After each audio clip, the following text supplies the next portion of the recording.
convoquer ou l'inviter quelque part pour qu'il puisse venir répondre peut-être des faits qui lui sont reprochés, si effectivement il y en a. Malheureusement, nous avons constaté qu'avant-hier, il y a un véhicule 4x4 noir qui tournait ici, aux alentours des 16h-17h. Le véhicule a fait des va-et-vient plus de 8 fois, Et nous avons posé la question à la sécurité de Honorable et eux, ils joueraient la provenance de ces véhicules. Donc, après constat, hier soir, vers les 4h, nous avons effectivement remarqué qu'il y a un véhicule 4x4 noir avec 4 hommes armés et avec encagoulés qui sont venus ici.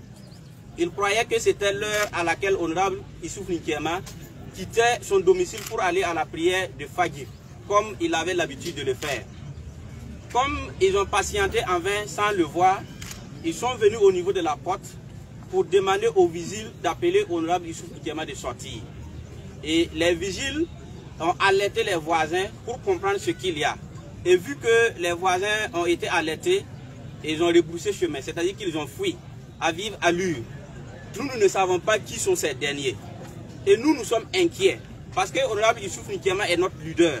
Un leader qui est reconnu sur le plan national par son leadership engagé dans le développement de sa commune et de la région du centre.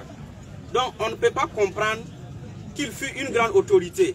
Et même s'il y a quelque chose qu'on lui reproche, on peut passer par une voie normale. Nul n'est au-dessus de la loi. Si on l'invite par la voie normale, nous pensons que notre leader va aller répondre. Mais nous, on ignore ceux qui sont venus vers les 4h là. Est-ce que ce sont les mêmes éléments qui étaient venus le 21 juillet ou bien c'est d'autres personnes? On se pose la question parce que jusque-là, on ne sait pas c'est qui. Maintenant, si ce ne sont pas les mêmes personnes, est-ce que ce n'est pas ceux qui ont orchestré l'affaire le 21 juillet qui ont permis à ce que des gens puissent se comporter de cette manière? Il faut qu'on se pose la question. Donc nous, on voudrait véritablement savoir qu'est-ce qui est exactement reproché à notre leader. Qu'est-ce qu'on reproche à Honorable Issouf Nkiema pour nous le dire. Mais s'il n'y a rien qui lui est reproché, qu'on le laisse tranquille, comme tous les bons citoyens burkinabés. Donc on voudrait véritablement demander aux autorités de notre pays, nous avons confiance en eux et nous leur faisons toujours confiance. Et nous croyons en leur bonne sincérité. Nous voudrons véritablement qu'ils ouvrent l'œil sur cette affaire-là. Parce que des individus mal intentionnés peuvent venir faire quelque chose de pire ici et prendre les reversés. Pourtant, c'est eux qui ont commencé. Donc je crois qu'il existe des voies normales au Burkina Faso pour inviter un individu qui est en infraction de venir répondre. Moi qui suis là, j'ai été convoqué à la DGPN. Et je suis allé répondre. Comme il n'y avait rien de louche, on m'a relâché. Donc si on convoque un citoyen de la bonne manière, je crois qu'il va aller répondre. Donc je crois qu'aujourd'hui, c'est pour lancer un message à l'endroit de nos autorités qui sont véritablement des leaders parce qu'ils incarnent en tout cas l'honneur et l'intégrité pour le Burkina Faso aujourd'hui. Nous voudrons vraiment qu'ils ouvrent l'œil afin que des personnes mal intentionnées ne suivent pas leur transition. Et nous souhaitons que le bon Dieu puisse les accompagner dans le processus de sécurisation de notre pays et que le bon Dieu puisse leur donner le courage et la détermination à ramener la paix et la sécurité au Burkina Faso. D'accord, donc merci. Nous allons prendre quelques questions et à la suite de ces questions-là, vous aurez la possibilité d'avoir des interviews avec un des chefs traditionnels et une leader des associations féminines. Voilà, donc nous allons prendre d'abord une liste de 5 premières questions. Ok, vous présentez et... Interactif directement. Interactif, il n'y a pas une liste. L'organe de presse, allez-y. Maxime Bambara de Free TV. Alors, l'honorable a dit qu'il a été détenu 72 heures. Je voulais savoir les conditions dans lesquelles justement il a été détenu. Bon, sans vous mentir, je ne peux pas répondre à cette question. Je vous ai expliqué, je vous ai dit que je ne voulais même pas parler. C'est la famille qui a organisé cette conférence de presse. Et il y a des jeunes qui m'ont demandé de venir intervenir en leur nom. Parce que, bon, vous savez, le problème c'est moi, mon problème. Tout le monde sont là à cause de moi. Donc si moi je refuse d'intervenir, c'est pas bien. Voilà, il y a des questions qu'on ne peut pas répondre. D'accord, merci. C'est pour renchérir par rapport à son lieu de détention.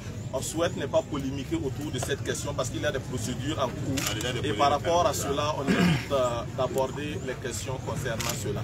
Merci pour votre compréhension. Je vous en prie. Justement, est-ce que le matin, quand vous avez vu le véhicule avec les 4 personnes encagoulées, est-ce que vous n'avez pas essayé d'alerter la gendarmerie ou la police de votre circonscription? Bon, effectivement, dire que j'ai vu le véhicule, c'est le véhicule qui a vu le véhicule et puis il m'a signalé. Et effectivement, j'avais oublié, j'ai appelé premièrement le commissaire de commissariat. À 4h20, j'ai appelé le commissaire de commissariat, il n'a pas décroché, je lui ai laissé un audio, un vocal. Après, j'ai appelé le CB, le commandant de brigade de commissariat, le logement lui m'a décroché et même il a envoyé des éléments qui sont venus mener des enquêtes. Voilà, en tout cas, il y a eu une gendarmerie à commissariat et la police. Ils sont tous informés. Mais qui donc vous soupçonnez? J'ai pas compris. Vous soupçonnez qui derrière vous? Bon, moi je peux. Bon, c'est à cause de ça qu'on a déposé la plainte. Parce que la première arrestation, on a décidé de ne pas poser une plainte contre X. Mais cette fois-ci, comme ça persiste, on a déposé la plainte pour que le procureur du Faso nous éclaircisse, nous dit qui. Ils vont mener des enquêtes, c'est leur travail. Moi, je ne suis pas dans le domaine, je ne peux pas accuser quelqu'un pour le moment. Est-ce qu'avant votre enlèvement, la justice avait émis des convocations à votre endroit? Jamais. C'est pas les juges.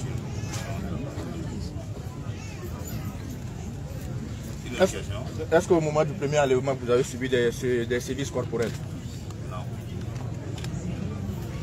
La plainte qui a été déposée au TGI Ouagadougou, la plainte est posée contre qui? Premièrement, contre X pour la première arrestation. Et deuxièmement, bon, c'est toujours contre X parce que nous on a vu des publications aussi qui disent que non, ils sont venus ramasser de l'argent avec des caisses. Un certain Adama Nouveau, qui on a déposé plein de monde de lui. Les jeunes qui étaient dans la commune en train de montrer nos villas, les chantiers de l'entreprise, on a déposé plein de contre eux. Bon, au niveau de Ouagadougou, il y a des gens, en tout cas, je ne mettrai pas les noms, mais il y a des noms. Parce que sur Facebook, si quelqu'un fait une publication, son nom apparaît là-bas. Donc on a essayé de faire une liste avec des projets. Est-ce que vous n'avez pas demandé à vos ravisseurs pourquoi ils vous avaient arrêté, par exemple? Moi je les ai demandé. Ils vous ont dit quoi? Ils m'ont dit que on veut faire des réunions pour déstabiliser le pays. Et j'ai dit c'est faux. Ils ont pris mes 2 portables, ils ont tout vérifié et ils n'ont rien vu. C'est la raison pour laquelle ils m'ont relaxé. Est-ce que vous n'avez pas de relations avec des gens qui étaient dans ce genre de projet de déstabilisation? Moi j'ai beaucoup de choses à faire, je n'ai pas ce temps. Moi je suis entrepreneur, j'ai beaucoup de choses à faire. J'ai des chantiers en Côte d'Ivoire, au Burkina, donc je n'ai même pas de temps pour faire des réunions pour déstabiliser le pays. Honorable, merci.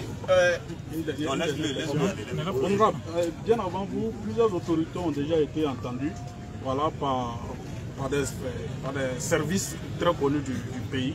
Voilà, à la sortie des interrogations de ces autorités-là, elles ont dit carrément à visage découvert, même le président de votre parti, si vous me le permettez, a déjà été entendu. Est-ce que ceux qui vous ont arrêté, parce que lorsque vous parlez de ces personnes, vous employez le pronom personnel il. Est-ce que ceux qui vous ont arrêté, le 21 jusqu'à la date d'aujourd'hui, est-ce que vous les connaissez? Ou bien, même si vous ne les connaissez pas personnellement, ils agissaient pour le compte de qui? Moi, je connais une structure qui s'appelle l'AINER, c'est l'AINER qui est derrière tout ça. Je peux dire la structure, mais je vais dire au nom de quelqu'un.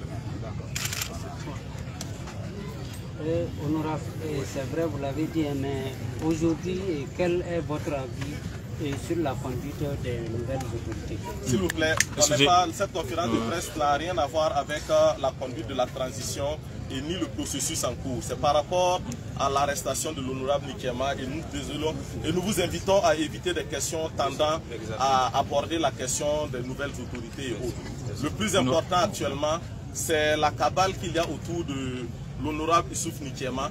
Est-ce que c'est des services, c'est de la force publique ou est-ce que c'est des individus dont on ignore la provenance? Donc actuellement, cette conférence de presse vise à attirer votre attention sur ce qui se passe et non rentrer dans des questions de gestion de la transition. Honorable, vous avez dit que vous étiez en réunion ici à 4h30, si j'ai bien compris. On va arrêter les questions pour maintenant. Vous avez la latitude de prendre un chef coutumier et une leader des associations féminines. Il y a des questions encore. Ça vous comprendre en fait quand vous posez la question? Ok, on va prendre 2 dernières questions et on va clore. Merci. Honorable, vous disiez que vous étiez en réunion ici à 4h30. avec eux. C'est pas la réunion, la voiture.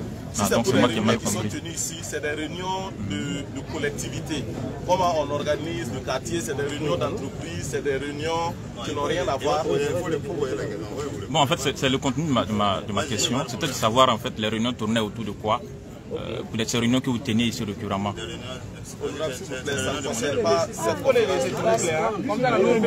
On accuse l'honorable, en fait, de tenir des réunions pour déstabiliser le régime. Et nous, on veut savoir le contenu des rencontres, en fait, qui se tenaient ici. Je pense que c'est en lien aussi avec ce pourquoi on est là. Voilà, c'est de savoir, en fait, les rencontres que vous teniez ici. On vous accuse de tenir des rencontres pour déstabiliser le régime. Voilà, et ce que vous niez en bloc. Est-ce que vous pouvez nous expliquer un peu les rencontres, le contenu des rencontres que vous teniez ici, en fait? Merci. Bon, d'abord, pour vous dire que moi, je suis entrepreneur, j'ai plus de 200 et quelques employés. Moi, j'ai employé plus de 200 et quelques personnes. Donc, si je dois faire une réunion, le petit bureau ne peut pas nous recevoir. Donc, c'est ici au jardin que moi, je fais mes réunions d'entreprise. C'est bon? Alors, M. Nikema, j'ai l'impression qu'ici, M. Sy a fait un rapprochement entre votre première arrestation et l'incident d'hier nuit. Est-ce qu'il ne serait pas hasardeux, justement, au stade actuel là, de faire en fait ce genre de rapprochement? Oui, même si la deuxième arrestation n'est pas liée à la première, c'est la première arrestation qui a donné l'occasion à la deuxième arrestation. Si on ne m'avait pas arrêté premièrement, comme on a vu illégalement, les gens ne peuvent pas venir devant ma porte avec des véhicules non immatriculés. Actuellement, nous, on peut accuser la première arrestation parce que si il n'avait pas... C'est-à-dire qu'il fallait convoquer le monsieur, il allait le répondre. Si, comme on ne m'a pas convoqué, on a poursuivi à les jours prendre papier. S'il y a deuxième arrestation, on va les accuser. Il n'y a pas eu une arrestation, soyons... Un enlèvement, effectivement. Merci, on va arrêter là aujourd'hui. Vous aurez la latitude de prendre on va mourir avec un inter. Oui. Ok, allez-y. C'est un interview.